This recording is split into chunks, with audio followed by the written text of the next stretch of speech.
Assalamualaikum. Today we are going to present on chapter 9 regarding stress. So I am Nurbaizura binti Zahrul Azmi. We'll further explain on question 1. So stress. Stress can be defined in terms of its physical and physiological effects on a person and can be a mental, physical or emotional strain. Stress depends on individuals' characteristics. Stress-related disorders include a broad array of conditions. Let's proceed to question 1. The situation is, two recent graduates joined the same organization. Both are recruited as marketing executive. Both work long hours and have tight deadlines to complete their assignments. They are under constant pressure to complete their projects and meeting deadlines. One executive is increasingly feeling fatigued and despondent and has taken several days of sick leave. The other is getting the work done and seems to enjoy the challenges. So the question asked me to evaluate these two different situations of the executive manager. So for type A person, he is a work addict, which is classic workaholics, not so excited but forced to work to prove something. He is highly involved in work. He has a high drive to succeed, but low enjoyment of work. So this type A behavior pattern, he is impatient, competitive, tempered, and interrupt others. Next, as a consequences, firstly, it will affect the psychological, which is the work performance. It might be accidents in the workplace, absenteeism, aggression, and poor decisions. So secondly, in terms of the physiological, he might experience dissatisfaction of job, moodiness, depression, and emotional fatigue. Besides that, we have type B person, which is enthusiastic workaholics. The executive which experience high enjoyment of work. He enjoy the challenges. So he is very excited, enjoy work, and want to show achievement. He is highly involved in work, high drive to succeed, and high enjoyment of work. He is calmer by nature. So, the second part of the question asked me on how can organization help their employees in coping with stress. So we have intentional job design jobs that provide meaning and stimulation for workers as well as opportunities for them to use their skills. Establish work schedules that are compatible with demands and responsibilities outside the job. Secondly, we have employee accountability. Give workers opportunities to participate in decisions and actions that affect their jobs. Introduce a participative leadership style and involve as many subordinates as possible in resolving stress-producing problems. So we have, thirdly, clear and open communication. It teaches employees about stress awareness and promote an open dialogue.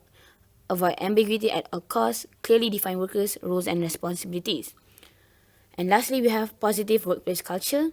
Provide opportunities for social interaction among workers.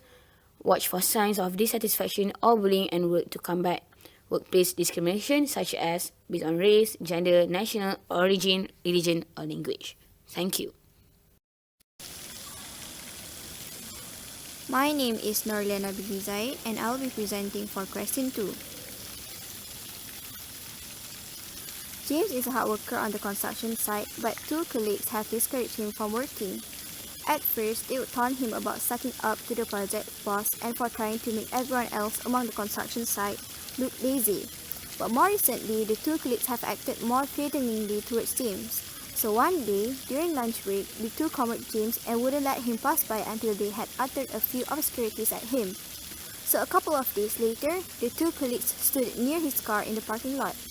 They didn't prevent James from getting into his car and driving away, but the experience for James was uncomfortable and quite stressful. So what type of stressor is James experiencing, and what is the most effective management strategy in this situation?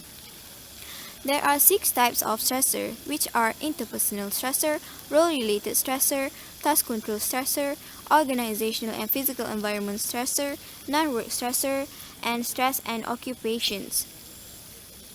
So for James, it is interpersonal stressor, which is the most common workplace stressor. However, there are 5 types of interpersonal stressor, which include team dynamics, organizational politics, bad bosses, workplace violence, and harassment and incivility. So, James has experienced psychological harassment. Psychological harassment is a repeated and hostile or unwanted conduct, verbal comments, actions, or gestures that affect an employee's dignity or psychological or physical integrity, and that result in a harmful work environment for the employee. So another question to answer is, what is the most effective stress management strategy? So for James, he should receive social support. Social support should come from the workplace itself, which is the management should provide supervisors or counselors for their workers. And also, James should receive support from his family and friends. By that, it means that his family and friends should help him by listening to his problems or try to help him solve his problems or make him feel more comfortable and confident about himself. So the next one is policies and culture in the workplace. The management should make stricter policies and diminish unwanted behavior. The management should fire all the workers who have a bad attitude and unwanted behavior. Also, the management should make stricter policies so that everyone respect the policy and nobody would act in an unacceptable behavior. That's all from me. So for the last question, my name is Nur Fazlinda. I'll be presenting for the last question.